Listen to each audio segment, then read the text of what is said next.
Hey everybody, welcome back to the channel. So in this video, we're going to do a Monarch Money sort of walkthrough slash review. Monarch is the budgeting app that my wife and I use. Okay, it's the budgeting app I use because I manage the money. She occasionally looks at it from time to time, but I'm the one that uses it, so I'm going to share it with you. And I'm going to actually do a lot of different budgeting app and net worth tracking and investment tracking apps over time. Today we're starting with Monarch simply because it's the app that I use. Most of these apps have affiliate programs and I sign up for them. So I'm an affiliate of Monarch Money, which means if you sign up, I earn a fee. I say that simply for transparency. However, Monarch, and in fact, none of the apps are sponsors of the channel. So no one is sponsoring this video. These are my opinions and views based on using the app. If you do sign up, you can get a 50% discount off the first year using the promo code ROB50. That's ROB50. There'll be a link below the video if you want to do that. So with that out of the way, let's dive in. Oh, one other thing, there are timestamps below this video. There's a ton of features in Monarch, and I'm going to try to go through most, if not all of them, but you can skip ahead or to whatever you want using the timestamps. Okay, so this is a demo account with demo data, and we're looking at the dashboard. And I'll just say about the dashboard, first of all, as you can see, it covers just about everything, your entire financial picture from your budget, spending, some recent transactions. It can track your credit score if you wanted to, of course, your net worth. They came out not too long ago with some investment tracking. I'll show you that. You can also set up goals, and they've got 3 set up in this demo version. And then you can also get some personalized advice, which I won't cover just because it kind of doesn't make sense in the context of this walkthrough, but you should know it's there.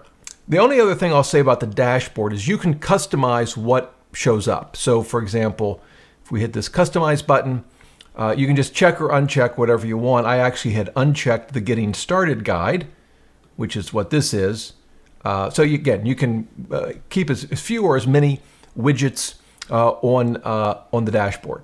So with that, the place I want to start is actually not in all of the major headings here, pages that you'll see. We'll go through those, but it's actually this gear icon right here. This is the settings icon, and there's actually a lot of great stuff in here that you need to know. I'm going to skip the obvious ones like profile. You can change the display. Let's get to the good stuff. Notifications, very important. So they give you a ton of ways to get notifications. You can see it's disabled in this demo mode, but I can show you what it is. And you can get notifications. You can see it up here in one of 3 ways. You can get it inside the app itself, via email, or push notifications to your phone. And of course, you can select 2 of those options or 3 of those options, all 3 of them, for any of the types of notifications that they offer. And I won't go through all of them, but there are some ones that stand out. The first one is if an account, you can connect your accounts, which I'll show you in a second. And if there's a connection problem, they'll notify you. You can get a notification on either deposits, expenses, or both. I really like the expense alert. You can set the minimum threshold, so you might get alerted if something's, $100 or more, or in this case, they've got it set to 500. And so you can set that minimum amount that will trigger the notification. You can have a notification if you exceed your budget throughout the month. So that can be very helpful. You can get various notifications about recurring expenses. If you get a recurring by merchant, by account, you can get notifications there, which is important for me. I mean, you think you would know when you have a subscription or recurring charge, but I'm amazed at how often I'm surprised to learn, oh, I forgot about that one, particularly if they're not monthly. Right? I have some that are yearly, and that can really surprise me. You can also do, like for credit score, if you haven't tracked your credit score, you can get an alert for that. So the alerts can be very, very useful. On security, I just want to point out that they do have multi-factor authentication, which I would highly recommend. And this is where you would set that up in the security tab of settings. Okay, so that's sort of the basics for just getting the account set up. And then the next one I want to show you is actually members. This is really important. So you can add your spouse or significant other. There's no extra charge. You each get your own login. And that comes with some features, which I'll show you. It's not just, here's another person with access, as important as that would be. But it comes with some features that are nice. The other thing you can do, you see financial professionals. So if you're working with a money coach, or a certified financial planner, they want access to see how see your spending. you can use this part of the settings to give them access to it. And if you happen to be a money coach or financial planner, you can actually get the I guess you'd call it the professional version of Monarch Money, and you can have your clients sign up through you, and then you'll see a list of all of your clients that have signed up for Monarch and have access to their accounts, again, for money coaching and whatnot. So that, I think, is a very nice feature that a lot of budgeting apps today don't offer. Okay, you get a number of preferences. A couple to highlight. You can mark every new transaction as needs review. That would sort of force you to look at everything. Of course, you don't have to do that. I'm actually going to check it because I'm going to show you some things when we get to the transactions. They have some others, but the one I want to point out, these two, AI assistant. So if we select this assistant over here popped up. If you keep your eye on that and I deselect it, you'll see it goes away. This brings AI into the app, and you can actually chat with the assistant and ask it questions about your budget, which I'll show you in a bit. And then investments is fairly new for Monarch, and they have this investment transaction beta feature where it will actually bring in all of your transaction level detail, not just your balances. Now, they will show up, if you read this, you read the fine print, they show up in your budgets and reports. So you may or may not want that. I'm gonna select this. In this demo, I don't know that we'll see any actual transaction level detail for investments, but we'll see. But obviously some important options for you there.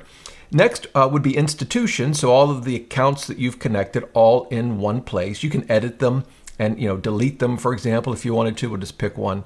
It probably won't let me delete it. I won't do it even if it could be. You can delete it down here. It gives you a lot of data about it. You can set a default payment category here.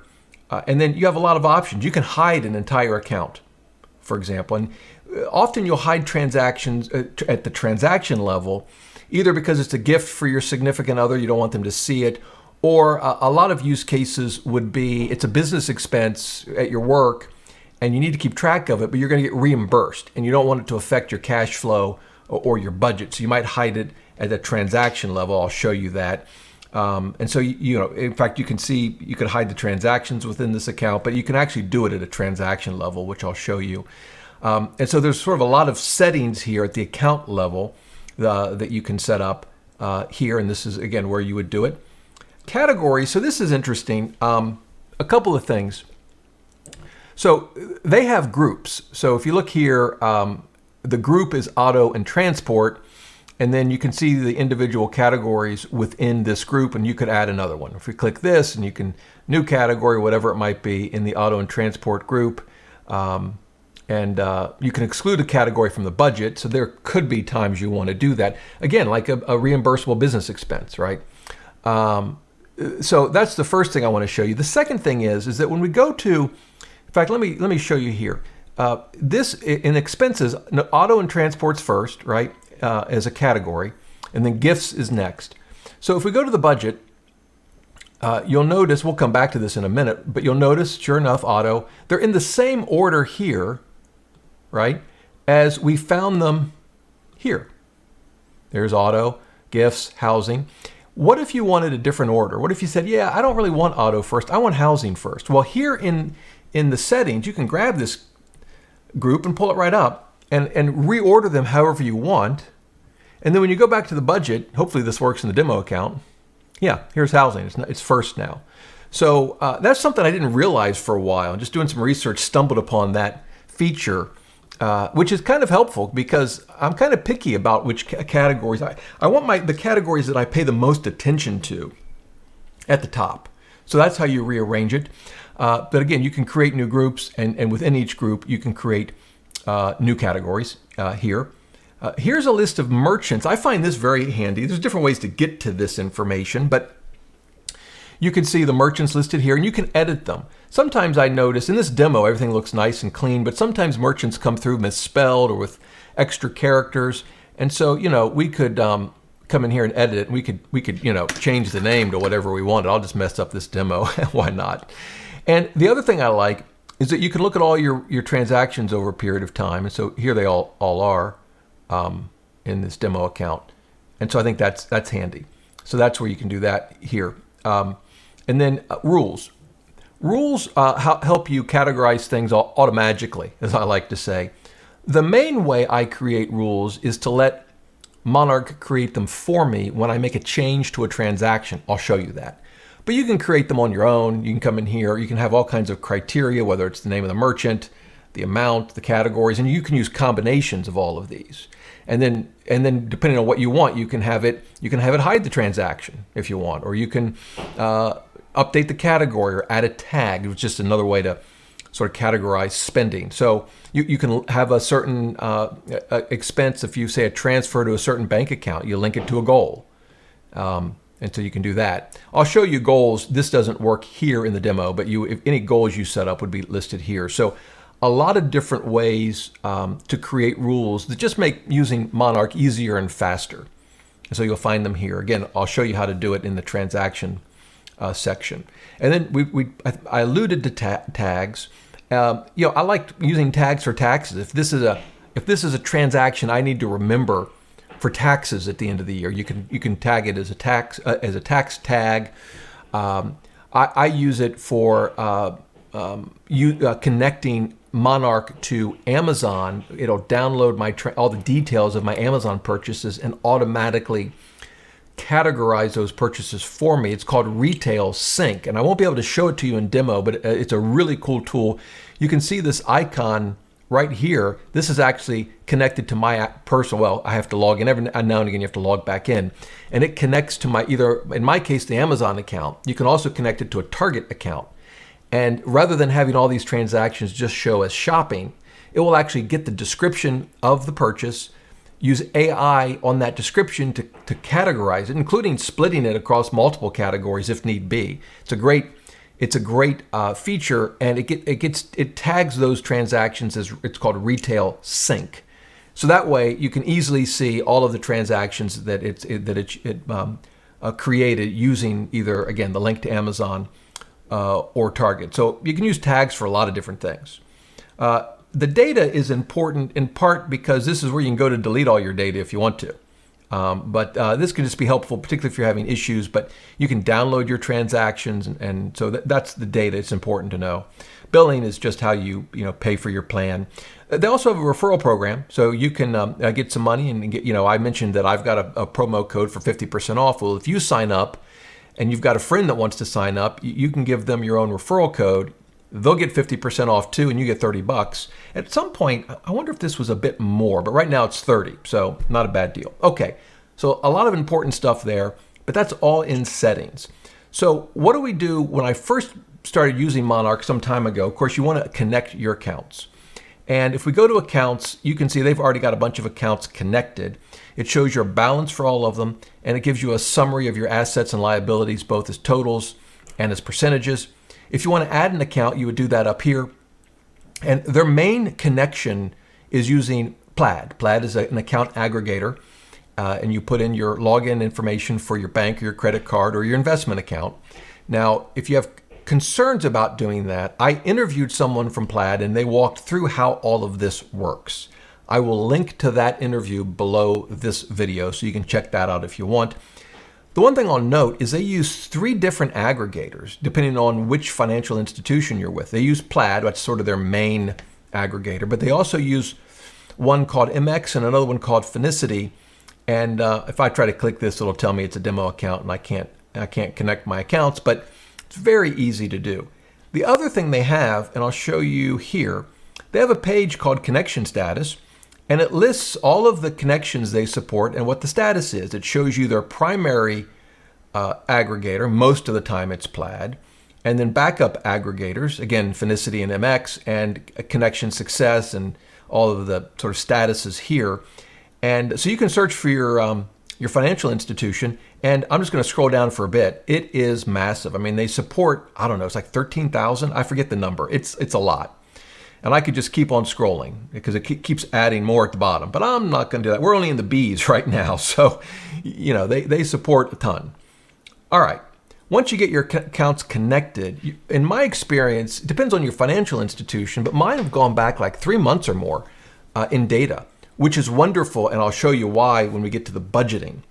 But you'll get all of your account balances here, and then you'll see all of your transactions here in the transaction tab. Pretty straightforward.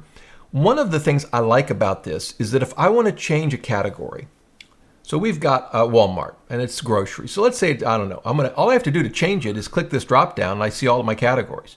I can create a new one if I've got a new category. But let's just say it wasn't groceries. Let's see here. We bought stuff for the pet. We bought pet food.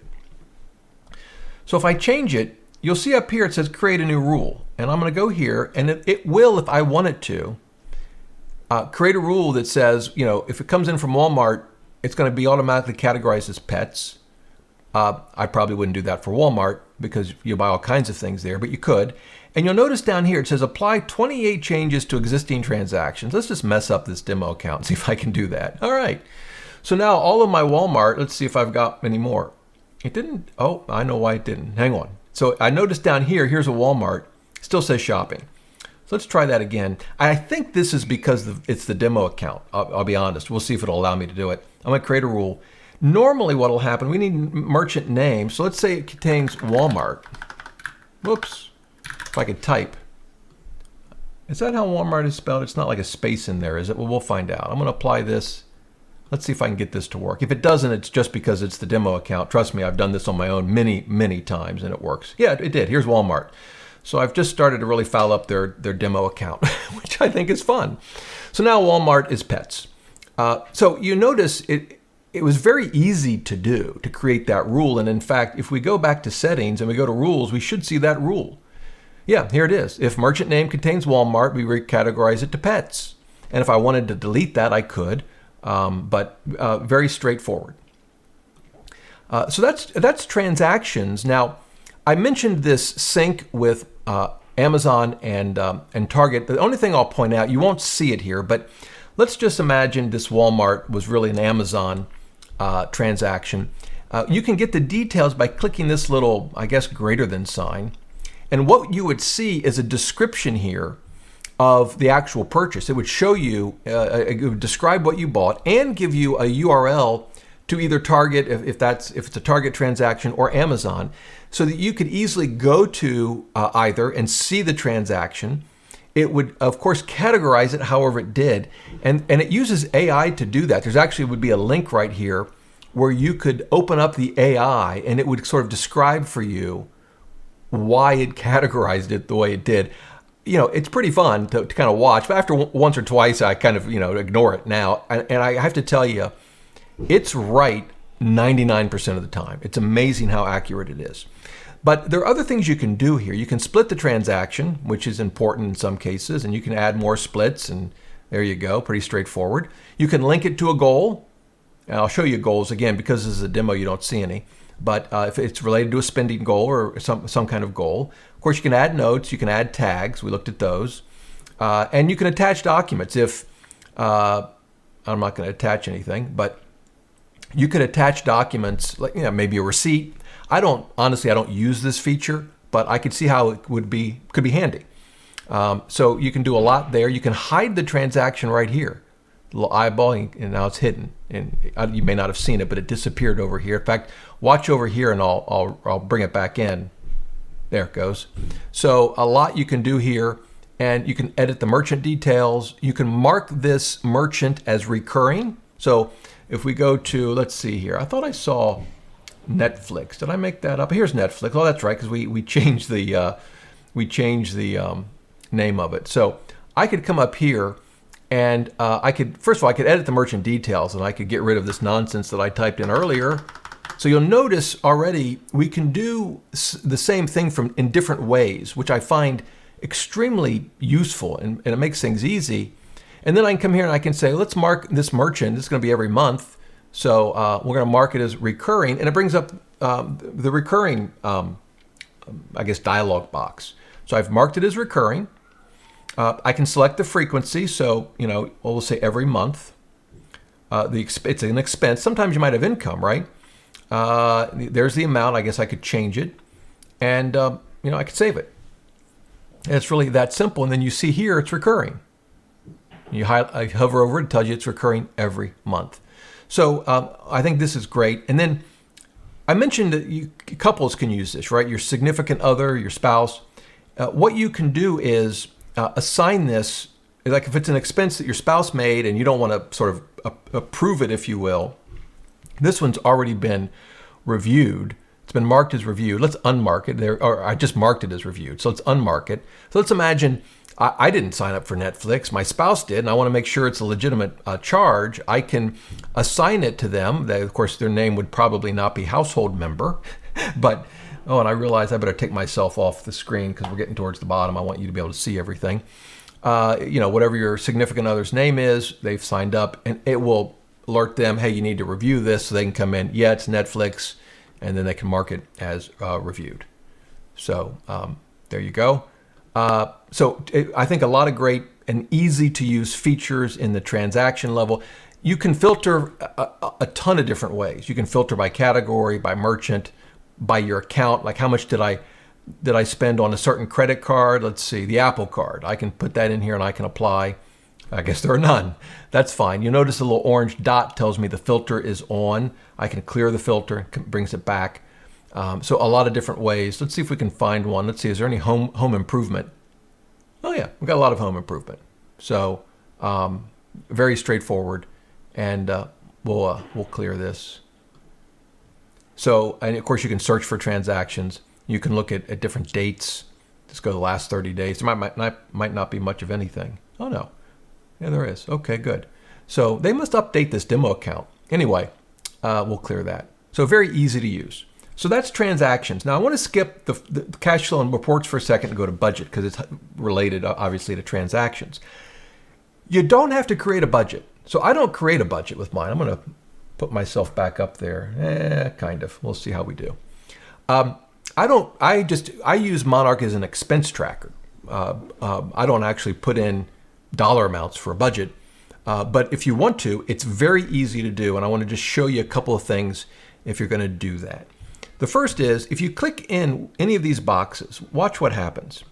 It pops up and it shows you your spending for last month, your monthly average, in this case over 6 months, and then your expense each month. So in other words, it's giving you some data so that you can make an informed decision about how much you should actually budget for, which I find very handy. Again, I don't create a budget, although I've played with it a lot, and I think this is great. And if you want to say, well, you know what, I'm just going to use last month's spending as the number, you just click that, and it puts it in. Or you want the average? It's that simple. So I haven't tried it. Can you click a specific month? You can. How about that? I had not tried that. So you could even click a specific month in here and say, that's what I want to apply for my budget. So that's the first thing that I find pretty cool. The second thing is, let's take utilities. So you might have gas and electric and water like they have here. Maybe you've separated out gas and electric. And if you're like me, the actual amounts change a lot from month to month, right? More on electric in the summer, more on gas in the winter. So what you could choose to do is, we've got the bills and utilities. You see the little gear icon. If we click that, we can say, hey, for this group, I don't want to actually budget by individual categories. I want to budget by group.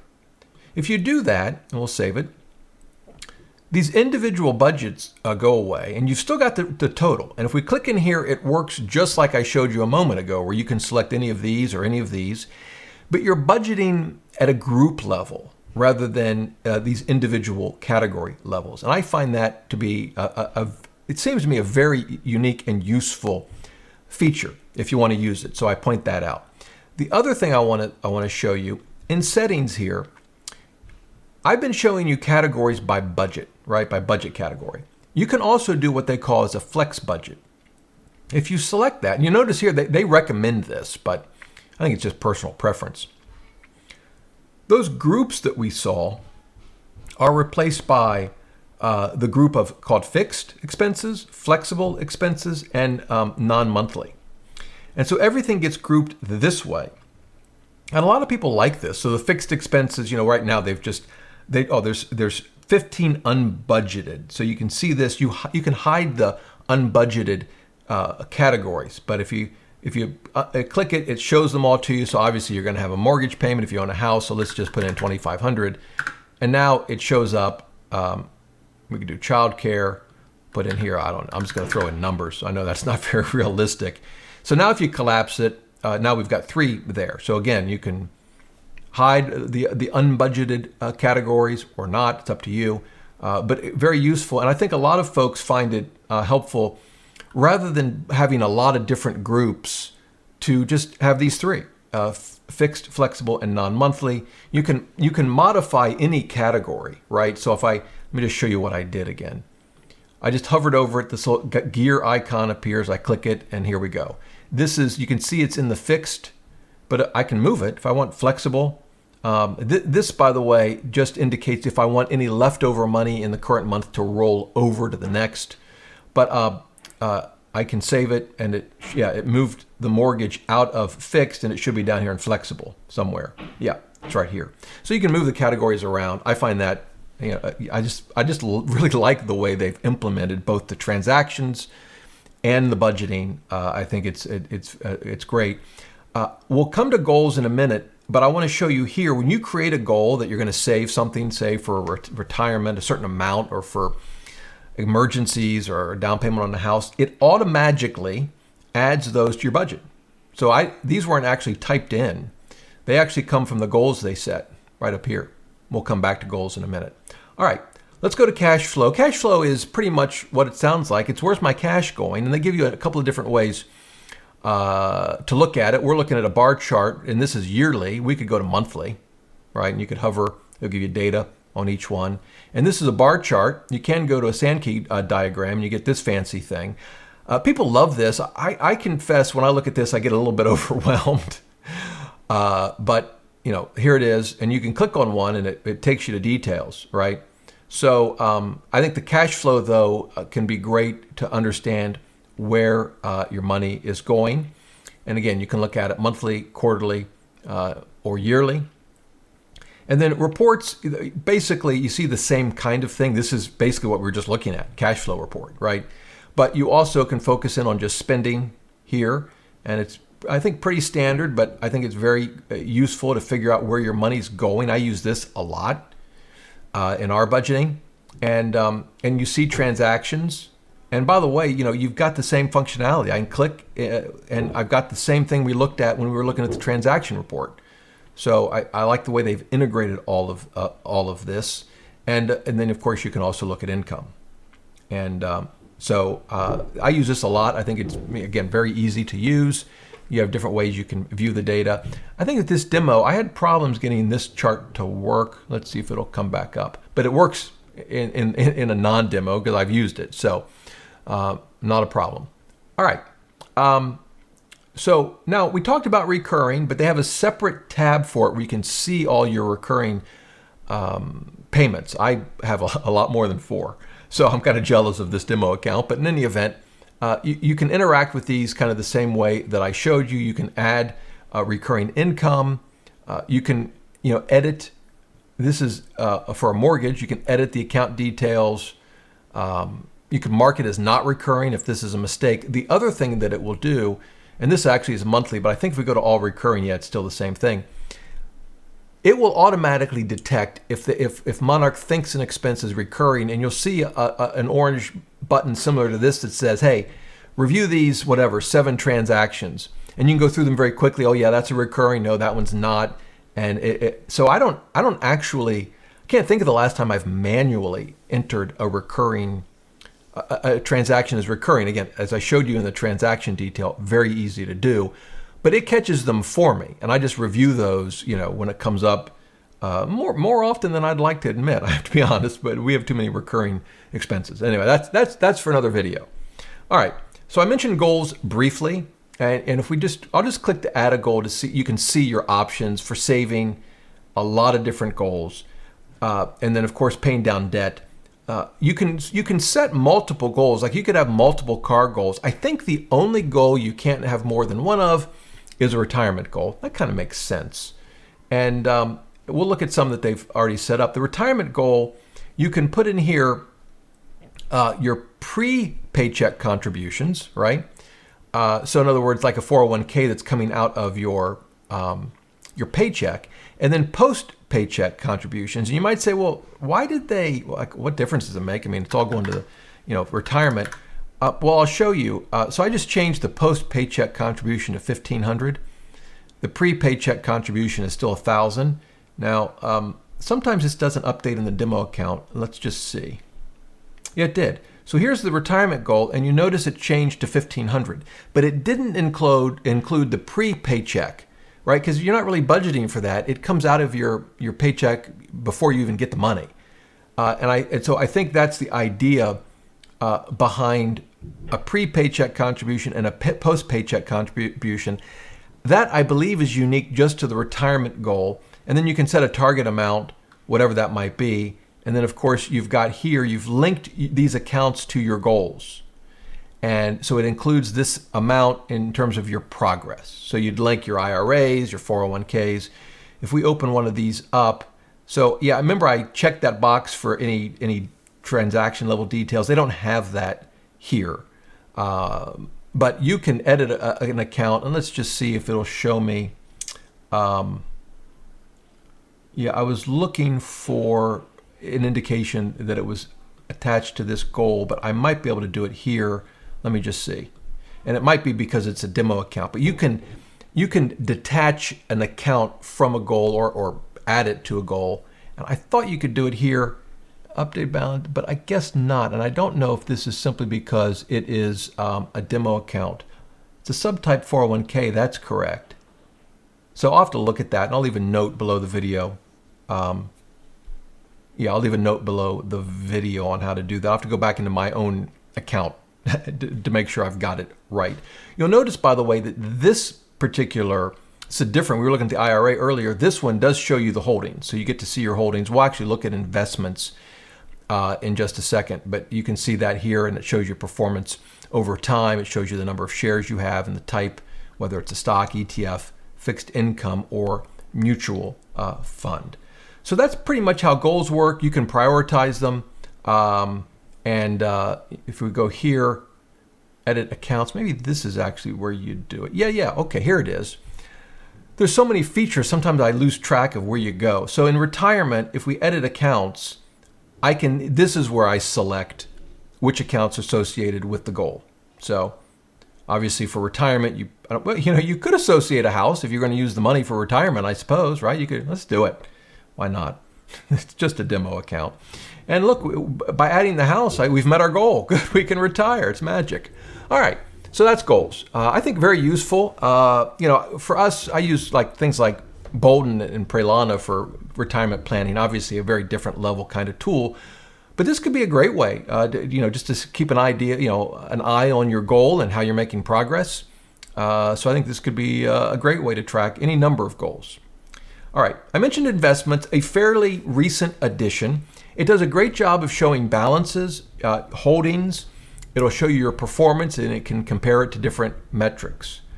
The one area, and if we click into one of these, again, as we saw earlier, you get some details, including performance year to date or some other time period. The one thing that they could improve is the allocation. So if we look at the allocation, you'll notice stocks are 1.99%. They have 98% as mutual fund. That's not very helpful. And they'll do the same thing with ETFs. What would be better is if they could see through these mutual funds and actually tell us what they hold, stocks and bonds and so forth. Monarch Money just doesn't do that yet. And in fact, most budgeting apps don't. If you want to see through your ETFs and mutual funds to your actual asset allocation, the tool I would recommend is Empower. It's free and it does a great job. I actually use a different tool, Kubera, which I like a lot. I'm going to do a video on, but it's more expensive. I think currently it's $360 a year. Empower is free. But if you want to, know what are my holdings, what are my values, balances, I like this edition. Maybe at some point they'll improve the allocation. If they improve the allocation, that'd be huge. The issue, by the way, is that for them to show that data, they've got to buy that data from a company like Morningstar, and it's expensive. And maybe just from a feature and price perspective, they've concluded that users aren't clamoring for that feature. So, which is fine, but just so you know. All right. So then I mentioned advice. You can walk through. I don't think it's going to let me do it. Oh, maybe it will. Let's see. Credit cards that don't pay off and student loans. It will walk through and ask you, what types of insurance do you have? I'll just throw in some here. I don't know. Car insurance. And it will give you some suggestions. Do you have all of these in place? This actually, I'm going through it quickly, but this is actually something to spend some time with. Like beneficiaries on all accounts is important. Do you have a healthcare directive and a living will? Or a living will? Very important. Power of attorney. And by the way, if you're in your 20s, these things are still important. I'll click none of the above. So it'll review it and it'll give you some advice that you can walk through, and so it could be very helpful to you. And it gives you a lot of work. Okay, there's a lot of detail here that you can walk through, but I find that to be a really good feature. You just have to spend some time with it. All right, the last thing I want to show you, and thank you for your patience. I know this has been a long, detailed video, is the assistant. Remember, back in settings, we turned on the AI assistant. Let's see, I think it should work in this demo mode, but I could say, how much have I spent on car payments in the last month? See if this works. And I know that in this demo, they own at least one Tesla and they spend a truckload. So let's see what it comes up with. Look at that, almost $4,000. And it gives you a graph. I think that's pretty cool. How much have I spent on car payments? Let's see how far back it goes in the last year. Let's see what it does. Oh, it gives me one lump sum. I wonder if it could do it. I don't know if it can do this. Can you show me my car payments over the last year by month? I don't know if that'll work. Let's see. How about that? Boy, they varied a lot. So I just tried this. I also dug into it like, how can I reduce my spending without major changes to my lifestyle? So what I had hoped it would do, it was dig into the actual spending transactions. Actually, it's doing it a bit better than I tested this earlier. I didn't like the answer. This actually is pretty interesting. So for example, it's saying review your subscriptions. I have no idea what happens when I click this button, but let's find out. Yeah, it's taking me to recurring. That's actually pretty good because that is a great way. If you got recurring transactions, maybe there's some that you don't need. You can optimize utilities. Okay, so some of this is sort of generic, but it still could be useful. Track discretionary spending, and they link to the spending report. Set spending goals, they link to budget and planning. Use a cashback or rewards card. Okay, so apps in various levels are incorporating AI into their tools. Monarch Money, as you can see, has done it. Probably the other one that's done it, I'll do a review of this one shortly, is Origin, is another one. Other apps are slow to do it, but I mean, this is definitely the future. I mean, there's no question that we're going to see more and more apps, whether they're talking about budgeting apps, investment tracking, retirement planning, net worth tracking. They're going to incorporate AI into their tools. It will become just the norm. And I think the benefit of it is that we're not just talking to an LLM like ChatGPT, but we're talking to one that can see our data and actually answer our questions based on our budget. Now, there are going to be privacy issues that you want to think about. I think I'm reasonably comfortable with Monarch on that. I will link, I'm pretty sure they have an article on that, and I will link to it below this video, assuming I can find it, but I think I can. So you can check that out. We always want to keep that in mind. But there you go, a very detailed review, I think, of Monarch Money. I'm sure I haven't shown you everything, but I've hit the high points. And yeah, I think it's a great tool. And so, like I said, it's the one that we use, or that I use. Don't tell my wife. And so there you go. If you have any questions, leave them in the comments below. I'd like to hear what you think about Monarch Money, if you use it, or maybe your favorite budgeting app. Would love to hear from you. And so until next time, remember, the best thing money can buy is financial freedom.